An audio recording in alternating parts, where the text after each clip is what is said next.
A case from 19 years ago is back in the news. Today I'm going to tell you about a man called Moninder Koli. This man, who has been for long known as the Butcher of Nithari. 19 years behind the bars, he walked out free last week. A thin figure in a blue shirt, black trousers and a navy blue jacket. But when he walked out, there was no crowd, no family, no one came to claim him. Only his lawyers waiting, and of course, the media. He brushed past every question. Questions about a past that still lingers in the shadows of Nithari, a village in Noida with scars that are too deep to erase. For years, its narrow lanes have whispered the same chilling tale. Children disappearing one by one, swallowed by a darkness no one dared to define. And on one of those silent, twisting lanes stands Bungalow D5, the epicenter of one of India's most haunting and fiercely debated serial murder cases. A house that still holds its secrets, a house that refuses to forget. The case first cracked open in the May of 2006, when the father of a 22-year-old woman walked into a police station and reported her missing. Her last known step was the one that led to this very bungalow, the home of businessman Moninder Singh Koli. Inside those walls worked his domestic help, Koli. Now Payal, the woman in question, had come to the bungalow for something simple, something ordinary, to discuss a job opportunity for her brother. But after that moment, she was never seen again. Despite the gravity of Payal's disappearance, the police response moved at a crawl.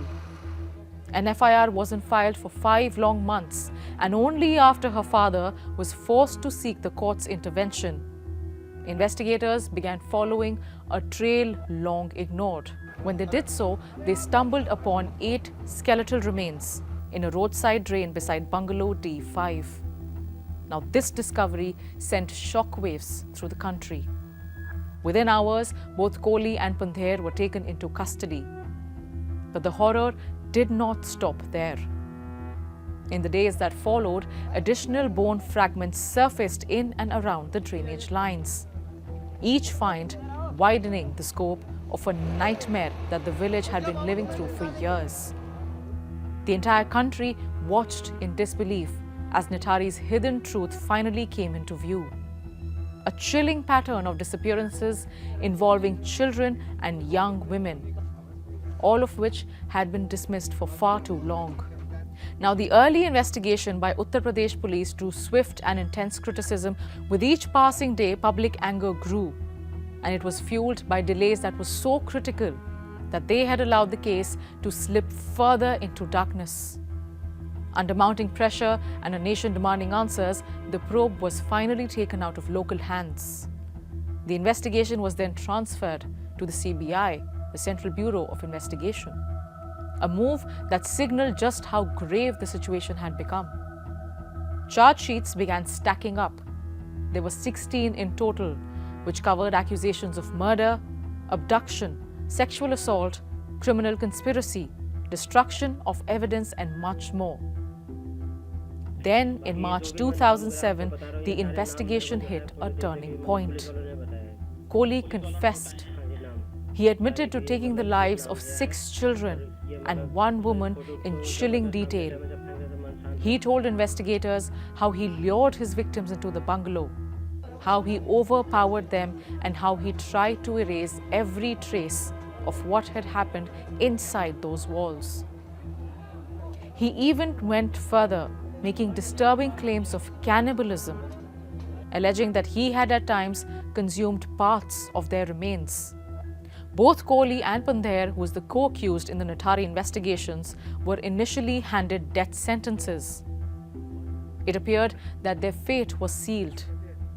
But everything shifted on October 16, 2023. In a landmark judgment, the Allahabad High Court overturned the trial court's rulings, and it acquitted both Koli and Pandher. The court didn't hold back. It declared that the investigation had been botched, that fundamental procedures in collecting evidence had been blatantly ignored. It was a rebuke as sharp as it was rare. After the verdict, Pandher walked free later that same year. Koli's freedom, however, did not come quickly. It took 2 long years. In July this year, the Supreme Court of India stepped in, dismissing the appeals of the CBI, the Uttar Pradesh government and the victims' families against the acquittal of Pandher and Koli. Then came November, the final decision. The last case still holding him behind bars was dismissed, and the court ordered what had once seemed impossible: Surinder Koli's immediate release. Both Pandher and Koli now walk free, but the question still lingers. What happened to the lives that were lost, the voices that were silent, the stories that still haunt Nithari? And an even more important question: who did those bones belong to and how were they killed? It appears the entire nation will never really know.